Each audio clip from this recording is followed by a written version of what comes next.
The pattern has delivered, and now it's setting up to deliver even more. Yesterday's system overperformed across the Mid-Atlantic and Northeast, exceeding even my expectations. If you got snow from that event, drop your totals in the comments because I want to hear how you did. Now, the models are trending snowier for today's system, and looking ahead, we have multiple snow threats popping up through the rest of January.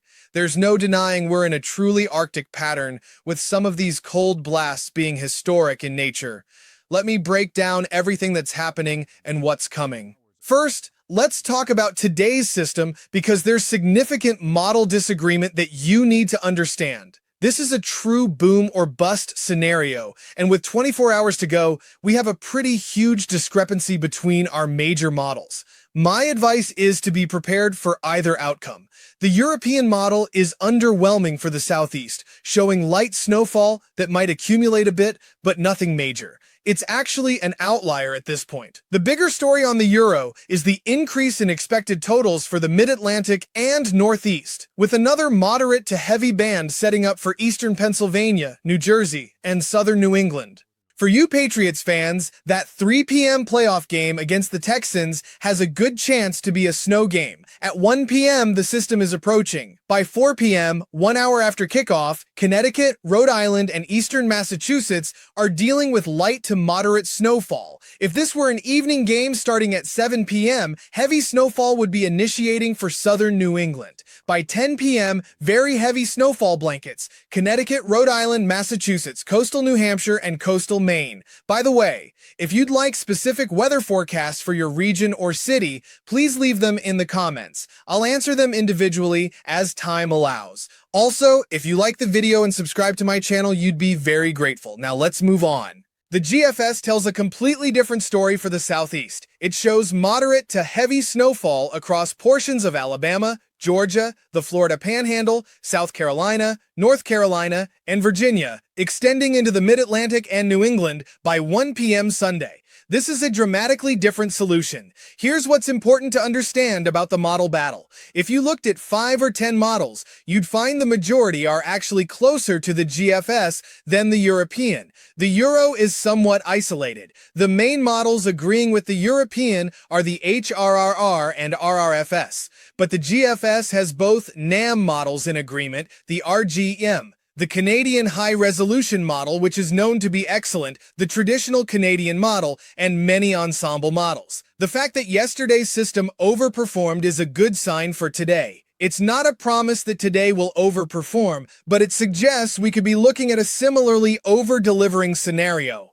One critical factor working in favor of snow is dynamic cooling. When you have heavy precipitation, it can pull colder temperatures from higher in the atmosphere down to the surface. The European model showed very light precipitation, so less dynamic cooling effect. The GFS shows moderate to heavy snowfall, which helps bring surface temperatures down much faster. Watch what happens on the GFS. At 7 a.m., temperatures are actually above normal for some areas, but the instant precipitation starts falling, temperatures flip from orange to green on the anomaly maps. That's a substantial temperature drop in a short period as precipitation begins.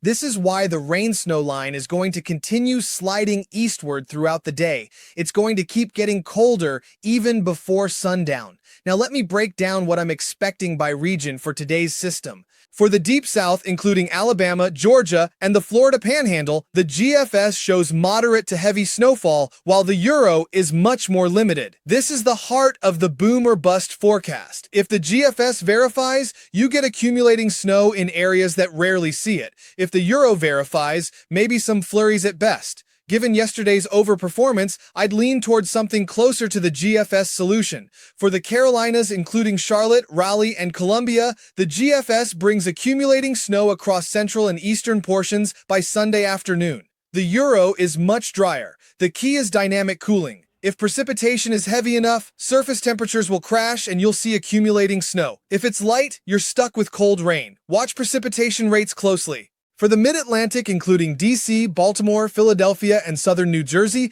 both models show snow, but the GFS is significantly more impactful. The Euro has a moderate event. The GFS has heavy snowfall sticking around for quite a while for coastal communities. For southern New England, including Boston, Providence, and Hartford, this is where both models agree that snow is coming. They just disagree on amounts. The Euro shows a moderate event. The GFS shows potentially 6 to 8 inches isn't impossible. That Patriots game has a very good chance of being played in the snow regardless of which model verifies. For down east Maine, including Portland and Caribou, you're getting snow either way. The question is just how much. This region is in the sweet spot for the coastal system. Now let's talk about the Arctic air because this is equally important. Monday the 19th and Tuesday the 20th appear to be two of the coldest days in the near term, but there are signals for even colder air down the road. The temperature departures are significant. We're talking 15 to 25 degrees below normal for the first cold shot early in the week. That one sticks around through midweek before moderating briefly. Then comes another cool down for the East Coast around Friday. That's a bit more brief. But look at what's on the way for next weekend. An even more major cool down has the potential to be the coldest air of the entire winter of 2025-2026. The magentas on the temperature anomaly map show 25 to 35 degrees below normal. Put that in perspective. If your average temperature is 50, you're at 25. If your average low is 25, you're at 0. We're looking at sub-zero temperatures potentially reaching the northern plains, upper Midwest, Great Lakes, Ohio Valley, Mid-Atlantic, and Northeast as we roll into next weekend. This isn't a super far out outlook, this is within 10 days. And when it arrives, it could last 3 to 4 days. That would be a substantial cold air event by any measure. Now let's look at the snow threats developing beyond today's system because the pattern stays loaded. By midweek, around Wednesday the 21st, we already have southern energy in the mix. When you have a puzzle piece of disturbance and lower pressure to the south and the second puzzle piece of cold air to the north, there's inherent potential for a snowfall event. The lower Midwest, lower Ohio Valley, and lower Mid-Atlantic would be the primary areas to watch. The Euro doesn't show much from this setup, but the potential is there. The following weekend, around Saturday the 24th and 25th, is where things get really interesting. A similar area of moisture combines with cold air, and both major models show a snow threat. The European model shows a minor to moderate system with snowfall across Missouri, Illinois, Indiana, then into West Virginia, Northern Virginia, Maryland, D.C., Southern Pennsylvania, and New Jersey. It lightens up but reaches New York City, Long Island, and Southern New England. The GFS is much more insane for this same time frame. Heavy snowfall throughout the Central Plains, Midwest, Great Lakes, Ohio Valley, and Mid-Atlantic. Significant ice impacts through the middle of the storm track. This would be an impactful winter storm on multiple fronts at 986 millibars. Then comes a third setup around Monday the 26th. The Euro shows snowfall across Missouri, Illinois, Indiana, Kentucky, Ohio, West Virginia, and Virginia, with some ice across North Carolina and Southern Virginia before it slides off to the east. The GFS shows another system forming offshore around this same time frame with potential to be a lot more major toward the very tail end of January. We've seen signals like this pan out. The location and exact timing can change, but when models show cold air 10 to 12 days out, there's usually cold air. When they show a storm signal off the East Coast, there's usually a storm signal. Looking at total snowfall through the end of January, the models diverge significantly. The European model shows at least average amounts for the upper Midwest, Northern Plains, Great Lakes, and Mid-Atlantic with some holes. It's a snowy pattern but not extraordinary. The GFS model shows at least twice the amounts pretty much everywhere. We're dealing with feet, not inches, for essentially all of the Northern Plains, upper Midwest, Great Lakes, Ohio Valley, parts of the Mid-Atlantic, and almost all of the Northeast. This would be an insanely snowy pattern if it verified. The truth probably falls somewhere between these solutions, but even the conservative Euro shows an active pattern with multiple snow events. As for what happens after this cold, active stretch, both models show some warming as we transition from January into February. The European flips to milder conditions at the very tail end of the model run.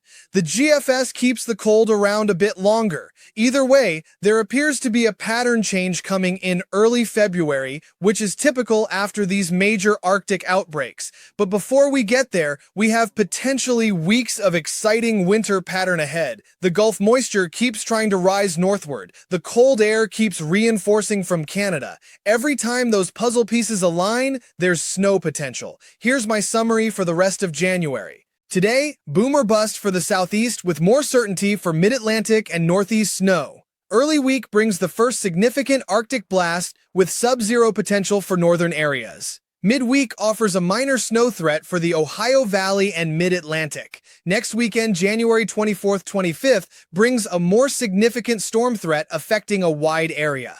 Late January, around the 26th, 27th, presents another storm signal. And through it all, potentially, the coldest air of the winter arrives next weekend.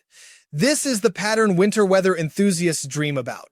Multiple threats, cold air locked in, and an active storm track. Stay tuned because every day brings new data, and the trends over the next 24 to 48 hours will tell us a lot about how the rest of January plays out.